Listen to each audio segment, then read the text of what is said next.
Hello, family. By the way, we're actively discussing whether or not we should trademark or copyright or patent this hello, family. Hello, everybody. I hope you're well. So, I wanted to come into your space today just to say it's okay if you're doubting yourself. It really is okay. I think one of the greatest lies of our modern time and one of the greatest lies of this generation is this idea that nobody ever doubts themselves, that this imposter syndrome is only for the select few, but actually the high achievers don't suffer from it. The truth of it is that most high achievers are high achievers precisely because they doubt themselves. They are high achievers precisely because they don't feel like they're competent or worthy or good enough to be in the room. They are high achievers precisely because they think everybody else is better than them. And so they prepare more, they work harder, they commit more time. I think that's just the nature of achievers. So I'll tell you guys an interesting story. I don't think I've actually ever told this story before. I was 17 years old and I was at the World Championship public speaking in London. I think we were staying, I think it was in Reading or wherever, I can't remember. But I was traveling with this lady who, in my opinion, is still probably one of the greatest public speaking trainers in the world today. Her name is Patty Kramer. She's just unequaled. Like, Patty is unbelievably good. She's really that good. And so Patty was my chaperone and my trainer for the World Championships. You know, so we arrive in London, we flew Virgin Atlantic. And you know, I've always found the Virgin name very interesting. Like, if you consider the gyms, Virgin Active. I mean, did nobody tell them that those two words are a bit of an oxymoron? Virgin Active. It's just like, anyway. So anyway, we arrive in London and I'm competing in this competition, and we had to travel to the Dartmouth house where we were meeting everybody else with whom we were competing. And the guy who'd competed before me, Adam, a South African, had won the competition. So as a consequence of this, I'm arriving at this competition and and I'm going to be competing with other kids, but they put me in the toughest group. So it's a bit like, you know, a bit like if you're watching UEFA or CAF or, you know, the FIFA World Cup. There's groups that you get put in, and certain groups have teams that are more potent, more competent than other teams. And so there's always like that they'll call the group of death, where all the best of the best are. And they put me in this group. Anyway, whatever. So I arrive there, I meet my other competitors, and the lady, I'll never forget, her name was Sarah Green. She was like the convener and mentor for all of us who were competing. And she looked me dead in the eyes. She was like, "Oh, you're Vusi." I said, "Yes, ma'am." And she said, "You're in the toughest heat." She said, "You're up against the current world number 1, number 2, and number 3. And then she just like looked away. She was like, "Oh, well, you know, it doesn't matter." And then she looks back at me and says, "But you know, you should feel really good about yourself just for being here. The fact that you made it this far, well done to you." Looks away, almost completely dismissing me. Like, you don't belong here. You shouldn't be here. You're not as good as the other guys. You're not in the world top 10, top 20, top anything. Frankly, we don't even know who you are. But good luck. I remember she said those words and I could get this like sunken feeling in my belly. So we finished the meet.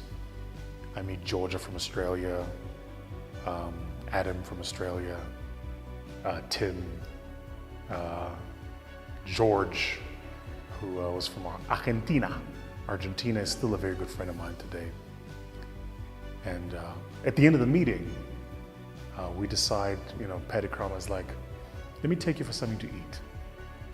So we go in the underground on the Piccadilly line, and she takes me to this like Chinese restaurant. And we arrive and we meet a friend of hers. Patty Crama had a friend who was living in London at the time, who was driving, I think it was a Peugeot 306 or something like this. And I meet her and she says, are you here to compete? I said, yes, ma'am. And I remember she said to me, she said, it's mom in London, it's mom here in England. I said, yes, mom.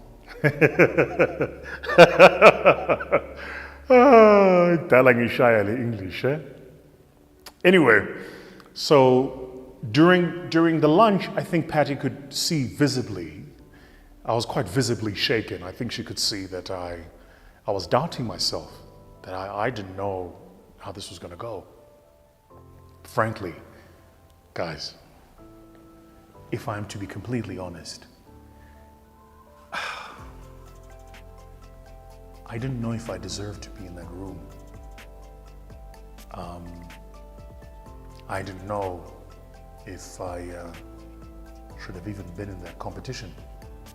I genuinely felt like an imposter. I really did. It's also important for me to say that in that year, I was the only black kid in the competition. We're going back now, this is 2002. So anyway, we finish lunch. Patty can see I'm shaken. Patty says to me, we have to go back to the hotel now because you need to train. I was like, what the hell are you talking about, train? All the other kids are out, they're seeing London, they're going to Big Ben, what are you talking about? I don't want to train, I don't feel like training. My brain, my headspace, my spirit is not in the mood to train. She says, we're going back to the hotel, you're training. And it's a true story. We go back to the hotel, she gets one of these small little conference rooms in the hotel.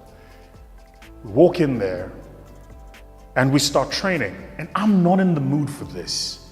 I'm not in the mood for this, but she forces it down my throat. We train. We go over my prepared speech over and over. I want to say that night we probably went over it like 20, 25 times, my prepared speech. At least 25 times. Then I think we did about 13 rounds of impromptu run. By this time I'm just like, whatever. I want to get this over and done with. At the beginning, I really didn't feel like it. Around the middle of that training session, you build up stamina, you can feel your body feels good again, your physiology feels good, you start positive messaging. I focus on the things I can do better, not the people I'm competing with. And I think for a lot of us, a lot of you, if you're feeling overwhelmed, distracted, you feel like an imposter, you don't think you're good enough for what you're doing, the truth is you feel like that because you're focused on who you're competing with, not what you're doing. Keep your eye on what you're doing. So Patty Crama forces me to focus on intonation, my pitch, my pace, and pause. She forces me to focus on my iconography, my storytelling. And as I'm going through both my prepared and unprepared speeches, because I'm focused on the meta, the small things I can fix, I completely forget the big whale, these people I'm competing with. Toward the end of the session, I think our training session that night probably lasted like 3.5 hours. Toward the end of the session, she looks at me and she says, I want you guys to picture the scene. Patty Crama is an amazing woman. I think she's like 5'5", and she's got this bushy, curled hair. She's super cool. And if you go to her home, she's got a beautiful home in Cromerville, but if you go to her home, she's got these these like little Buddhas around the whole house. So the whole house is full of these like laughing Buddhas everywhere. And she's got cats. So you can picture the scene. She's got a house. I think she probably has over 1,000 books in her home. Like I've seen libraries that have fewer books than Patty Kramer does. She's got all of these books there, and she's read most, if not all of them, really. Because you'll ask her about this one, and she'll remember, and she'll tell you. And she's got these laughing Buddhas everywhere in the house, and these cats. But anyway, towards the end of the training session, she looks at me and she says, "You know, Vuz, you know." This is how she speaks. "You know, Vuz, you know, I could tell when that lady was talking to you that you were quite visibly shaken." I'm like, "Me? Nah, girl, I want that shaken. Come on, girl. This is me. I'm your boy. I got it." "Sure, we'll see. Sure." And she says,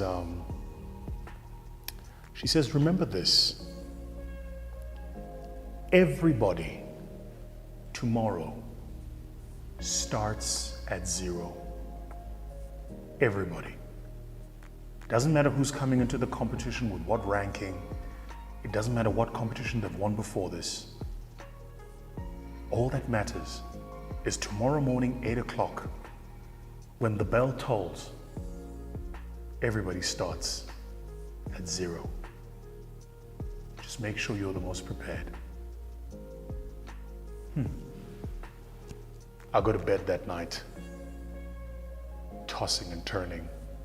Around 4 o'clock in the morning, I remember vividly, I kind of caught some sleep. Wake up early in the morning, get ready, get dressed, make my way to Dartmouth House to compete. And as we arrive, first round. And I remember the first couple of speakers going up. And in my heat, the world number 1, number 2, and number 3 all went up before me. I'm like, oh man. But as just that moment before I got up to speak, I remembered Patty Kramer's words.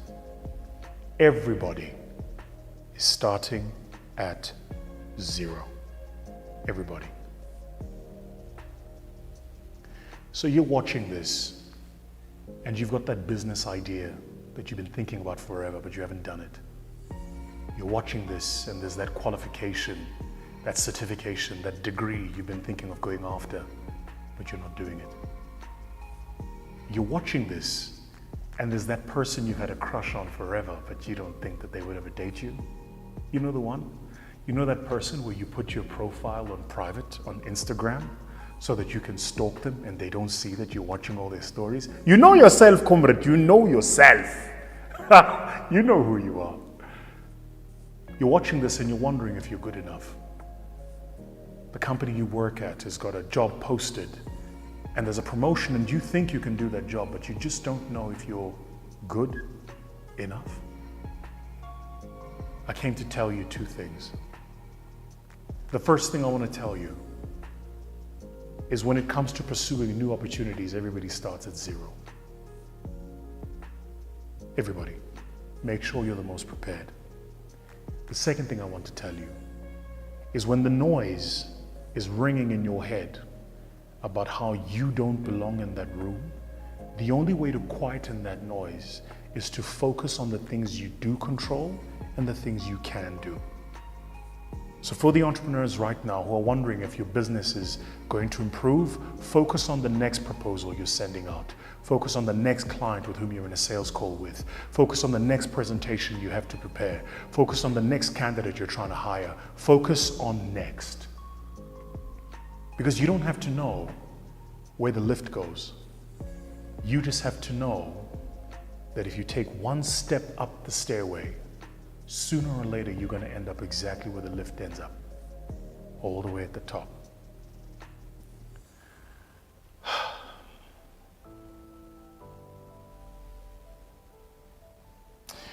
I think that a lot of us instinctively know that we're good enough. But I think that our insecurities are learned. Insecurity is learned. It's learned by your socialization, by your environment. It's learned by the things you're told and the things you're exposed to. Some of you don't think you're good enough to do certain things because the people you're competing with, if you read their profiles or their businesses profiles or their careers, it looks like they're on an upward trajectory. But don't forget this, It's called PR for a reason. Nobody puts the bad shit down. Nobody. So if you're reading the story about your competitor and all you're seeing is successes, it's not because they're succeeding all the time. It's because that's all they are highlighting. So the focus for you should be on, how do I compete? Just do the next thing. Just one more thing. I want to leave you with this little bit of homework for yourself.